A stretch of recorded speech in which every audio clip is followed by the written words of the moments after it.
Tentang tata gereja yang pasti di Katekisasi tahap 2 juga ada. Yang pertama, mengapa tata gereja itu ada dan apa sebenarnya dimaksud dengan tata gereja. Di buku Bertumbuh dalam Kristus ini dibahasakan tata gereja adalah hasil perenungan orang percaya akan firman-Nya di dalam Alkitab yang menyambut struktur dan fungsi gereja yang teraplikasi ke dalam bahasa peraturan. Mengapa tata gereja ada? Dua hal, yaitu untuk memperlancar pelayanan dan mengatur, menertibkan dan mengembangkan pelayanan gereja. Jadi tata gereja dibuat supaya pelayanan berjalan dengan lancar, dan kedua, pelayanan bisa diatur, ditertibkan dan dikembangkan sebagaimana yang termuat di dalam tata gereja tersebut. Tata gereja Gembira telah beberapa kali mengalami perubahan. Waktu memiliki perubahan 2021 ada yang bilang begini, sebenarnya tata gereja itu mesti 5 tahun di Eropa, tiap 5 tahun di Eropa. Padahal orang yang sejarah ada. Tata gereja itu dari tahun 34, 5 tahun pakai di Eropa, tahun 39. Tapi cuma 1 tahun pakai langsung dirubah lagi tahun 40. Selanjutnya tahun 42, 2 tahun.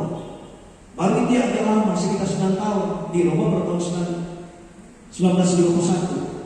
66, 70, 61, 90, 99, 2007, 2012. Nah, tata gereja 2021 ini sebenarnya ini adalah perubahan dari tata gereja tahun 2007. Jadi banyak perubahan, tapi yang banyak perubahan adalah tata gereja 2007 sebenarnya. Walaupun sebelum 2021 kita pakai 2016. Sebelum itu ada adendum 2012. Tapi ingat, di aturan 2012 sidang itu hanya berkaitan dengan beberapa poin yang ditambahkan pada tata gereja ini 2007. Sehingga keluar buku tata gereja 2007 dan adendum 2012. 2016 dirubah, cuma 2 poin yang berubah dari tata gereja ini 2007 adendum 2012. Yaitu apa? Pertama, eklesiologi.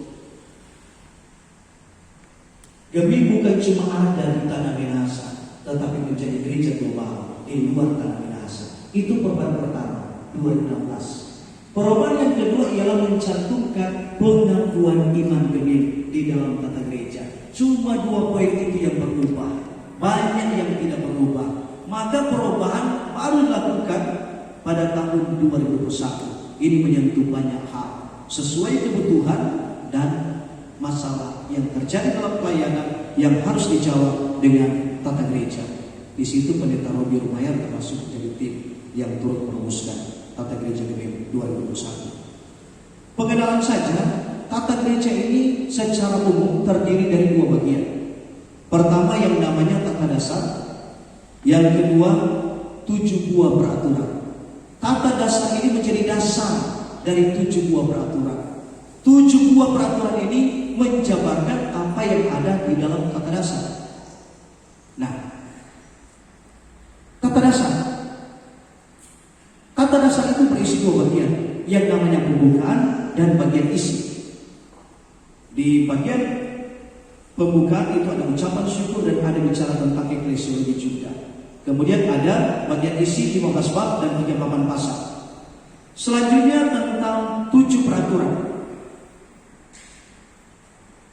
Peraturan tentang jemaat, wilayah, sinode, pelayan khusus, pekerja Gembira, perbendaharaan, dan terakhir penggembalaan, pendidikan, dan disiplin gerejawi. Ini 7 buah peraturan. Satu peraturan yang ada di tata gereja Gembira 2016 tidak lagi dijadikan sebagai aturan tersendiri, yaitu peraturan tentang pengawasan perbendaharaan. Bukan dihilangkan, tetapi poin-poin tentang pengawasan perbendaharaan dimasukkan dalam peraturan tentang jemaat, peraturan tentang wilayah, dan peraturan tentang sinode. Nah, di dalam peraturan-peraturan ini, khususnya jemaat, wilayah, sinode, ada yang sama. Pertama, yaitu kelengkapan pelayanan. Apa saja kelengkapan pelayanan?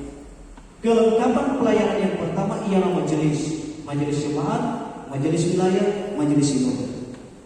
Majelis jemaat adalah wadah berhimpun pelayan khusus yang memiliki tanggung jawab organisatoris dan berwujud dalam sidang majelis jemaat. Yang kedua, sidang majelis. Di jemaat namanya sidang majelis jemaat. Di wilayah pertama sidang majelis wilayah bulanan itu tiap bulan, dan sidang majelis wilayah tahunan, evaluasi program dan bahas tentang program anggaran untuk tiap tahun.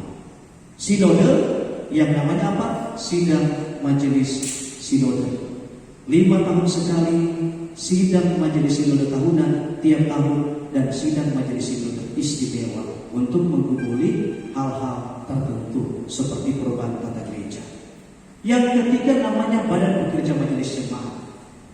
Kalau tadi sidang dilaksanakan tiap bulan, kehadiran harus 2/3, dipimpin oleh ketua BPMJ.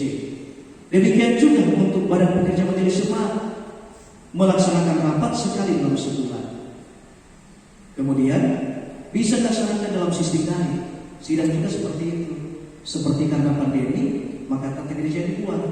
Pengalaman dari pandemi bisa menggunakan fasilitas Zoom meeting seperti itu.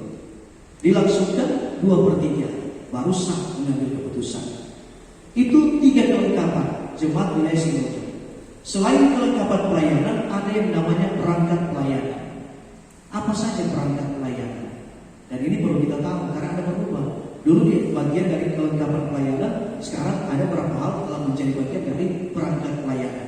Perangkat pelayanan yang pertama ialah penasihat BPMJ untuk jemaat. Wilayah penasihat BPMB, sinode penasihat BPMS. Jadi jangan sampai salah cuma penasihat jemaat. Tidak. Dulu penasihat majelis jemaat. Sekarang jadi penasihat BPMJ, bukan penasihat jemaat.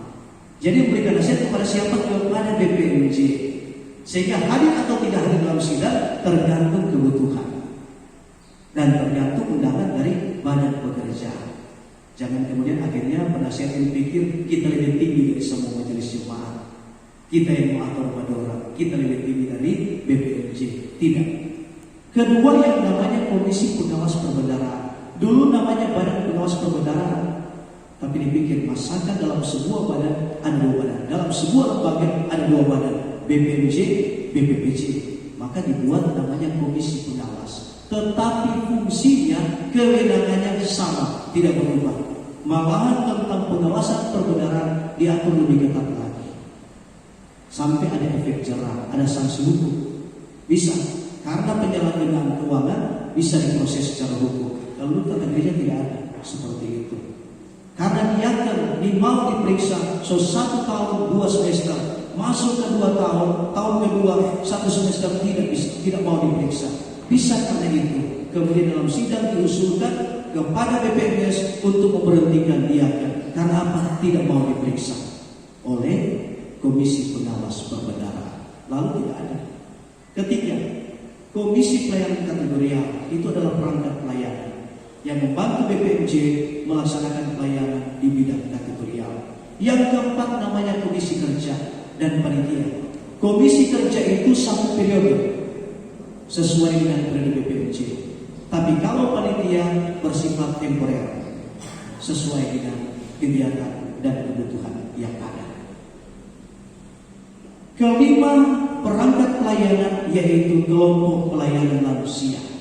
Membantu BPMJ di jemaat melaksanakan pelayanan bagi warga manusia. Ini bagian dari penataan pelayanan kaitan dengan kepemimpinan gereja. Ya, tugas komisi pelayanan kategorial mengembangkan, melatih dan membina. Jangan dilupakan. Dan komisi BIPRA jemaat harus melaksanakan rapat sekurang-kurangnya sekali dalam 2 bulan. Perbendaharaan komisi itu adalah bagian dari pengelolaan perbendaharaan jemaat. Berikut, UPK, urusan pelayanan kategorial, dibentuk oleh Komo. Sehingga harus dicatat, UPK ini bukan bertanggung jawab kepada komisi BIPRA jemaat, tetapi dia bertanggung jawab kepada penatua dan diaken kolom. Di Manado banyak. Saya lahir besar di Sekoba. Di sana tiap kolom jadi ibadah BIPRA. Ada ibadah ke Bapak kolom, ke Ibu kolom. Tak pernah tahu di sini. Ada?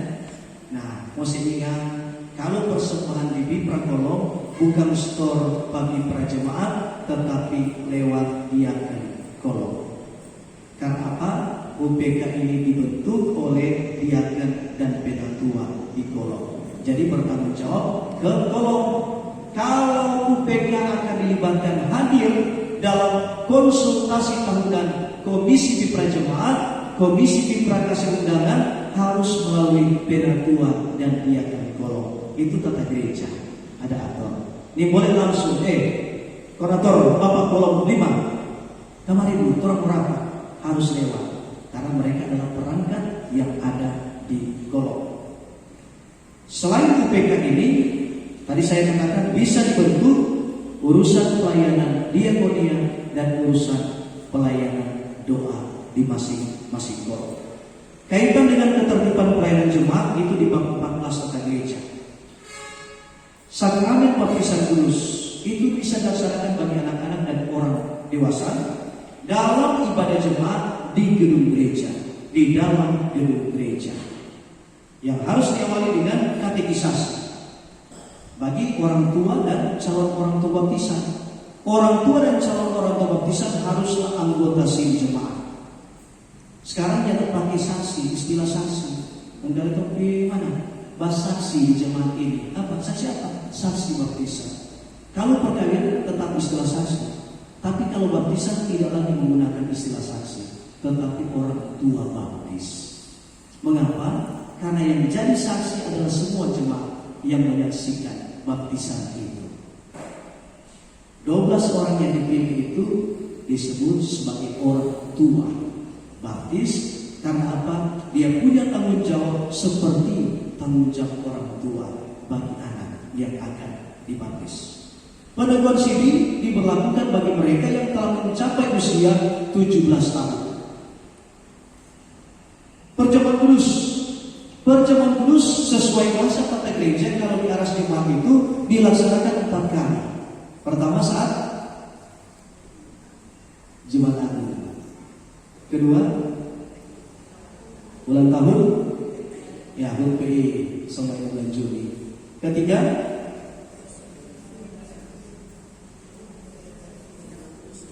ada yang saya bilang dalam rangka HUT-PI bersinode.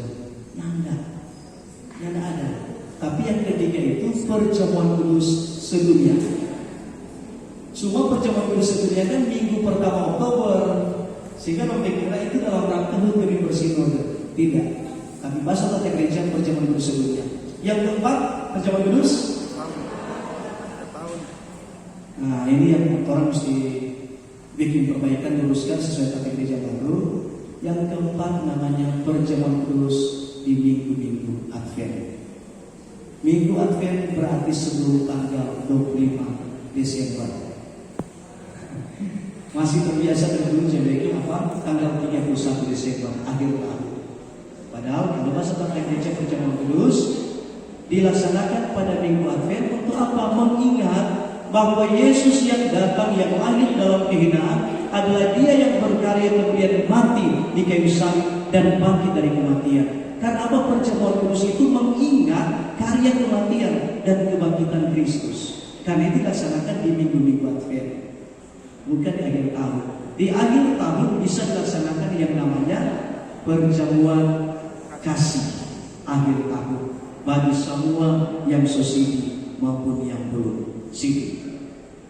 Tentang pernikahan pasal 53, pelayanan pernikahan bisa dilaksanakan kepada pasangan yang telah memenuhi administrasi gereja dan peraturan perundang-undangan, dibuktikan dengan dikeluarkannya daftar pengumuman oleh pemerintah serta jadi pertimbangan pemberkatan dulu atau pencatatan dulu.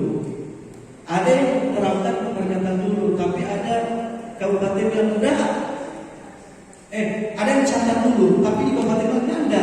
Sesuai Undang-Undang Nomor 1 Tahun 74, itu pernikahan itu dilaksanakan di hadapan buka agama, itu tidak dicatat. Berarti mesti berkati dulu. Perdebatan itu akhirnya terlalu sulit.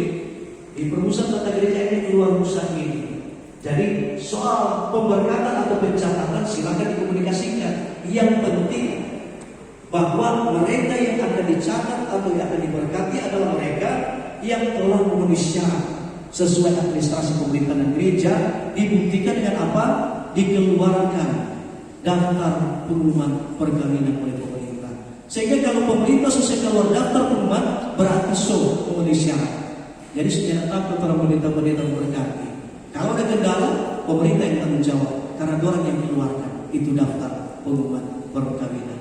Nah, harus didahului dengan katekisasi.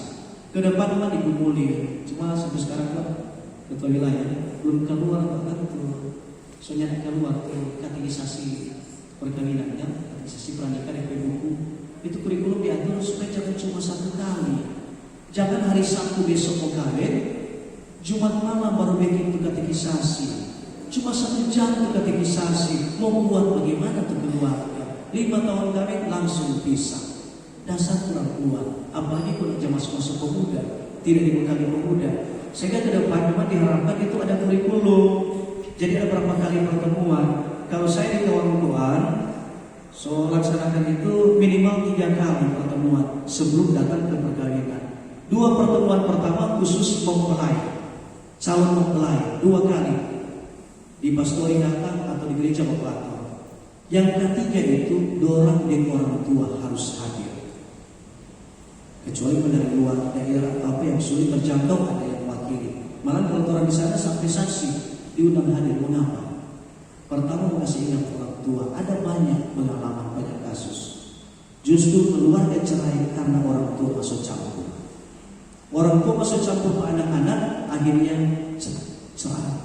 Padahal orang tua punya tanggung jawab memelihara. Harus saksi. Jangan pikir tugas saksi cuma tanda tangan, yang penting tahu. Tapi di kampung-kampung saksi itu disebut sebagai apa? Orang tua kawin, bapak kawin, mama kawin. Sehingga kalau jadi saksi berarti sama dengan bapak ani, mama ani. Harus kasih waktu kesempatan untuk turut membina orang-orang yang menikah. Nah itu yang diatur di peraturan tentang jemaah kaitan dengan penata layanan. Dan mungkin boleh kita kembangkan dalam diskusi. Terima kasih, Tuhan memberkati.